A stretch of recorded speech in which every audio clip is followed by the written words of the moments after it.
I mean, honestly, does anyone even have any hobbies? Like the pressure, especially I can speak as a millennial. I feel like the pressure to have a side hustle is so intense. Hey guys, and welcome back to another episode of To the Girl Who, where my heavily pregnant self shares the wisdom/advice that I wish that I could give my younger self. If only I had a time machine. Here. On today's episode, we're going to be talking about chasing your dreams and following your passions. As someone who has been kind of like dipping my toes in that for the last decade or so, I feel like this topic has been a major theme in my life. I've had I would say like, alhamdulillah, moderate amount of success, nothing too crazy, but I think I've done enough so far in life that I can speak on this subject. And I'm also speaking on this subject as someone who comes from a culture where girls aren't really encouraged to do that. I think people in general in society are not encouraged to do that, but specifically from where I come from, you know, we have a lot of pressure to go down more traditional routes of life. Tradition is very important. Chasing your dream is not.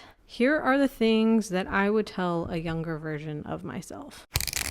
Okay, so the first thing is to have fun and that the magic will follow. What do I mean by that? Listen, capitalism has made us think that we have to turn every single hobby and everything that we enjoy, every talent that we have, as something that we can monetize. I mean, honestly, does anyone even have any hobbies? Like the pressure, especially I can speak as a millennial, I feel like the pressure to have a side hustle is so intense. I feel like everywhere I look, even with YouTube channels, even things that I've respected, it feels like everyone is trying to make a community or build something that they can monetize. Now, I understand, I'm not judging anybody because I understand the system that we're in, but it doesn't make for amazing, beautiful things. It can. Amazing, beautiful things may have come out of social media and all this pressure, but I feel like the true fun stuff, the true stuff that resonates with people, that touches people, is made when creators, artists, people are doing something and it's not being commercialized, or it's really coming from their soul, is really coming from their heart. And it's not an ego-driven thing. And when I talk about my own journey, I started off making sketches, comedy sketches. It was all about making videos for fun with my friends, and honestly, even recording a lot of those videos are some of my fondest memories. It was so fun. It never felt like it was something that we're just being pressured. We just want to become famous. We just want that YouTube money. Because at the time that we started doing that, we didn't know anything. I don't think anybody knew anything about how much money or what the platform was capable of giving people. You know, there was not these, you know, things were not established like that. And so I think that early on, people could really feel how much fun we were having. People could really feel that. And I feel like even to this day, you know, I talk about this sometimes because people will recognize me or like recognize Isra, who was, you know, always in my videos. She was my best friend. And people remember us because we were a part of their childhood. At that time that we used to make videos, 20,000 subscribers, 10,000 subscribers meant way more than it does today. I feel like there's been like an inflation or something when it comes to social media, but it feels like even this many years later, for people to still remember the things that we did and that it had an impact on their childhood, or that they used to watch videos back in the day, I feel like that's where the best stuff I've ever made came from. And it came from me having fun with my friends and making that. I truly, truly believe that when you allow yourself to have fun and not put so much pressure on the monetary aspect of chasing your dreams, you will make greater work. Now, you could ask somebody who's maybe achieved a phenomenal level of success.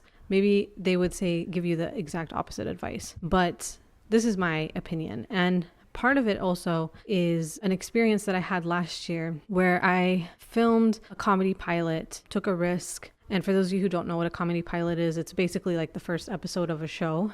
And I collaborated with 𝐂𝐇𝐀𝐍, and, you know, we were Instagram friends and we got together. I had this script and it was an amazing experience. Now, before I went into that experience, you know, I was really like I had never done anything like it before. And so I was super like, how do we make this perfect? Everything was about perfectionism. And I was so stressed and I was not having fun, okay, in the beginning. And the best part of that experience is that I learned that it's really about making this fun environment where people bring their own magic to characters or to the story, their own humor, their own mannerisms, and just letting go and just having fun made the best product I could ever have even dreamed of. Like, I don't even think I could have made something as good as we made it, which I'm not sharing it with you guys, so you guys are probably like, whatever. But, you know, maybe once you get to see it, inshallah, you guys will know what I'm talking about. But I feel like in life, you know, we create great art and stuff and great pieces of work from a lot of times, a lot of places of pain. A lot of us transform that pain and turn it into something beautiful. But I think that there's another side to that. And I think that also experiencing true love, true joy, and having fun makes things amazing and makes your memories amazing. It makes you feel like when you're chasing your dream, you're chasing your passions, there was actually something to happy about it. It wasn't all just like struggle and like putting your, what is it, nose to the pavement. I don't know what the phrase is, but yeah, if I could go back, I would say that to my younger self, that like you have to continue to have fun, and that's how you will enjoy life. And actually going off of that, another thing just came up in my mind that I noticed at the times that I just like to try to lock myself in a room and write, and I'm not living my life and I'm not going out and having fun or doing things that make me happy. I can't write. I can't create anything. It's almost impossible for me to do anything. You have to understand that on a deep level, that if you're not having any fun, it's going to really affect the product and your journey. Now, somewhat tangential to that, I think seeking approval from others is really going to get you lost. I wish that's something that I could have told myself. The bigger that my channel got, I think I started to get lost in what I thought I was supposed to be doing. And I thought I had to do things how other people were. And like, that's how I'm going to be successful. And honestly, I feel like I lost the plot at some point. Like I just compared myself constantly to other people. I was constantly relying on other people's feedback, like the audience. It became like a very people-pleasing thing for me. And I think my content really suffered because of it. If you're constantly using other people's validation as a compass, you're going to get lost, because that's not a reliable source. That's not a reliable compass. It's you know, people want different things at different places in their life. Like you're appeasing to people you don't even know, you know, especially on the internet. It's like these little like bubbles of people, and it's like, I don't know who that is. They might not even watch your content in the next 3 months. So you let that guide you, you know? I feel like I really got lost for a little bit, and a lot of that had to do with just like seeking approval. Another big part of the seeking approval was that I got caught in this cycle of thinking that I had to knock on doors or ask people's permission to do what I wanted to do. So for example, in 2000, what year was that? 2016, 2017, I became a Creators for Change fellow. YouTube did this fellowship. They gave us grants and we created content for them. And it was like all this fancy thing. I went to London like 3 times. Like it was, you know, it gave me that validation. It gave me that thing that, oh, I made it. You know, this is like an accolade. This is like a achievement. And while I'm thankful for that, I kind of feel like when I would get opportunities like that, it would kind of mess me up a little bit, because for the next like year, 2, 3, 4 years, I started thinking that that's what I had to do. Like, oh, if I'm getting invited on brand trips, or if I'm getting invited to this conference, or if I'm getting invited to participate in this program, that means I made it. And so then my focus changed. I wasn't focusing on the content. I wasn't focusing on making things. I wasn't focusing on getting clear on what I wanted. And so it's this endless cycle. And I had to like unlearn a lot of that stuff from what I got from that period of time in my life, because it made me miserable. Because I just constantly, like, if I would get rejected from something, I'd be like, damn, I'm not good enough. How come these other people are good enough? And a lot of times, not to be mean, but they weren't good enough. It's just that they had better networking abilities and connections. And that's another thing I've learned from industries. A lot of it is based on who you know, but whatever the case, don't want to knock other people's achievements, but I'm just saying that you have to kind of go through these lessons, but constantly seeking approval, seeking like some sort of status, people having to give that ticket to you. It's an endless cycle, and it literally does the opposite of the first point that I made. Things become not fun anymore, because the more you create from a place of, oh, I have to do something with this formula so that I get this thing, the less it's creative, you know. The more you create from a place of, I think it's Elizabeth Gilbert who said something like this, that if you create from a place of curiosity, that's, you know, you're going to be better off. But tying up this point, I do want to say that being lost is not all bad. Sometimes getting lost is the way that you will know what you actually want. Yeah. Part of being lost is that it teaches you what you like and what you don't like. I'm going to give you guys a big example of what happened during this time period where I really felt like I didn't know what I was doing in my life. I started picking up wedding photography. or just like photography in general, because I was unemployed. The YouTube thing like wasn't making any money. So I was like, you know what, let me use my camera and my equipment. Maybe I'll like learn stuff. And I thought that I liked photography. And to be honest, what I learned through that process was that I absolutely hated it. I hated dealing with people. I hated dealing with, sorry to say it, Muslim people. I hated dealing with the stress of that particular day was just too much. And I felt like I didn't have the skill level to match the stress. And I always felt like I wasn't worth what I was charging, even though I wasn't charging very much. I think I was charging like, I don't know. At some point it was like $50 an hour, and then it became $100 an hour. I think the max that I did was like $150 an hour. And most people would not have me at their events for like more than a few hours. So I think the most I made in a night was like $600 or something like that. But it was too much stress. I also realized through that process that being a photographer, you have to make other people comfortable. Like that's part of your job. To get your best shot, like they have to trust you. They have to feel comfortable around you. And I'm not a people person, okay? Like I cannot make other people come. I felt uncomfortable in those situations. I was like, somebody make me comfortable, please. But the thing is, I don't have regrets because I went down that path. I realized that I didn't like it. So I have no questions about that. There's nothing in the back of my mind that says, damn, I should have pursued photography. Nope. I look at that now. I'm like, that's great. I respect you. That's awesome. Good for you. But wish you the best. But that was not for me. I will not pick that up again. Yeah, that's my point on that. The next thing that I wish I could say is that you're getting in your own way. Now, there's a question that I get a lot from people that I know, especially like people who want to like get into making content online, and they will be like, how do you deal with hate? Like, how do you deal with hate comments? Listen, hate comments or mean comments that you get online, or people in real life making fun of you for, you know, putting yourself out there, they are not the real problem. They may trigger you. They may make you feel like, damn, I don't want to do this. I still have days like that. I like read a comment in the morning. I'm like, I can't do this anymore. But listen, they are not the real problem. That's the truth. They're not the reason that you are not willing to take a risk or follow your calling, because it's calling you. They're not the reason. It's 100% you. You have to stop getting in your own way. I speak from experience because I overanalyze. I'm a perfectionist. And guess what? It makes me pursue what I want less than I should. I make less stuff. I don't improve my skills because I'm so caught up in this cycle of overthinking and trying to be perfect. I would make better stuff if I just let go of those things, right? And going back to the hate comments, I give people that power over me. I don't know you. You hate me for what? Why is your life so miserable that you leave comments like that on people's pages? I don't do that. Even the worst thought that I have for somebody, I turn to my husband and I tell him. I don't go and make an account or use my account to comment on people's shit. So it's always easy to like make it an external thing. There's somebody else who's an obstacle in my life. No, I am the biggest bully to myself in my life. Not only do I take people's comments and replay them in my head, I come up with my own things. Honestly, the biggest thing that I've also realized, and I keep learning this lesson over and over again, it still shocks me after all these years. How many people support me? How many people look up and admire the things that I do? I don't even value myself.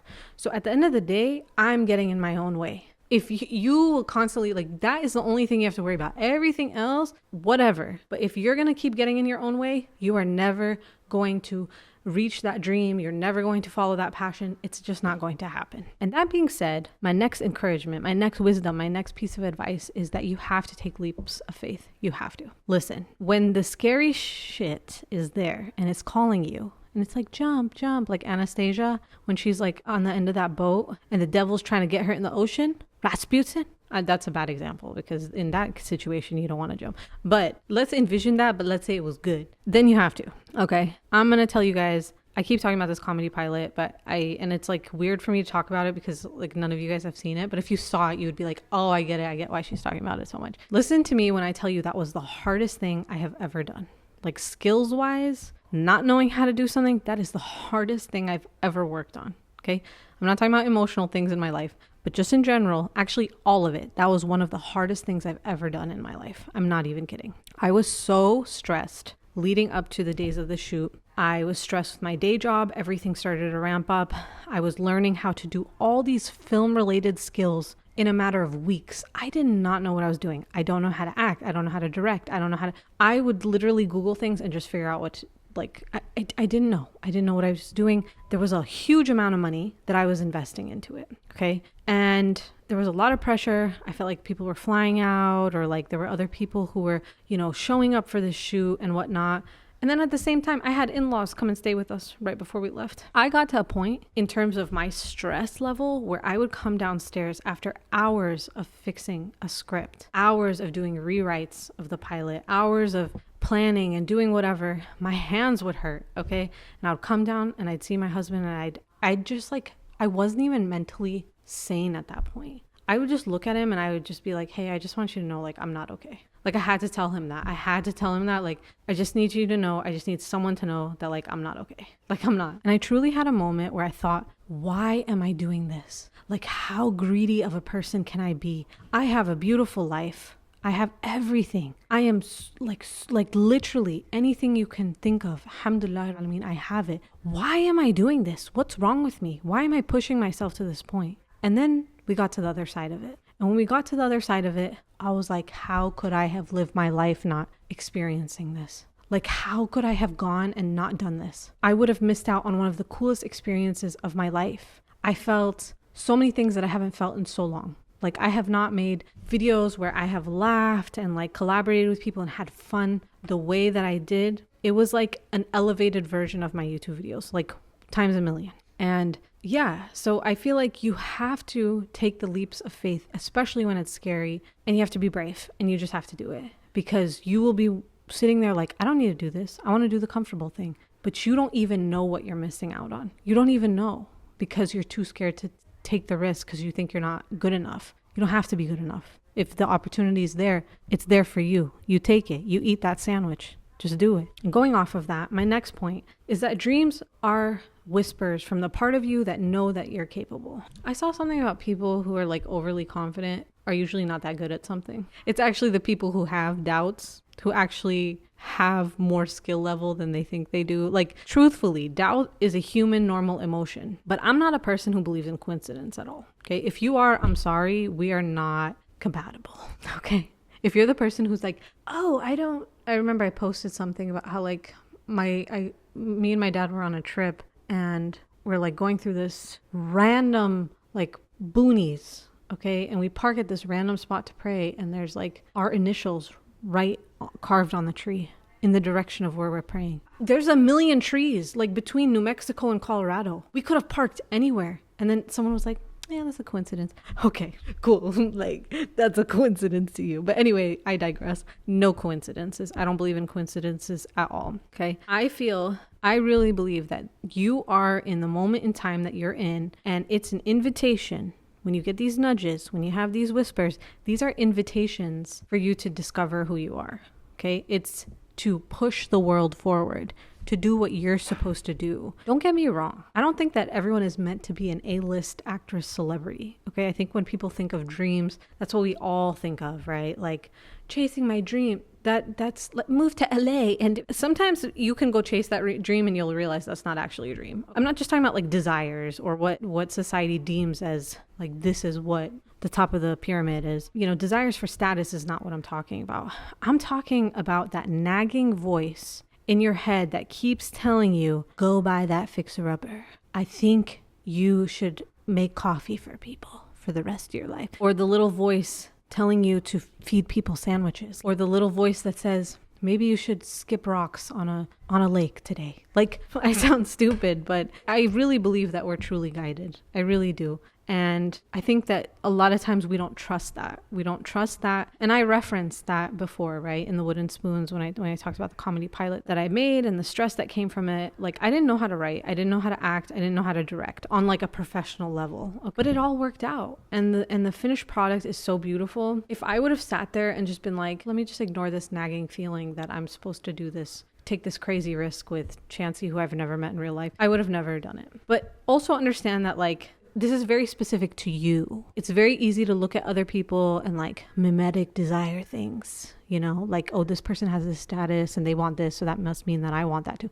No. You have to really like dig deep for this one and understand that. And at the end of the day, I feel like you can silence your dream, your passion, whatever. But if it keeps resurfacing, if it's nudging you, it's telling you to take a chance, and following it might feel risky, but trying to bury that is only going to make you regret not doing it over time. Okay, the next thing that I want to share is that you should imagine the life that you want, not the one that you're afraid of. I think a lot of us operate out of fear. Fear likes to paint this worst case scenario, but what would happen if you tried envisioning the best instead? What if things work out? What if this dream leads you to a place that you can't even imagine? If you asked me a few years ago what I wanted, everything has changed. I was so afraid of living a mediocre life. I was so afraid of struggling for money. All I could think about was, how do I make money? How do I monetize all my passions? How do I get a higher paying job? I was obsessed with like money, money, money. Even though, like, I'm gonna be honest with you guys,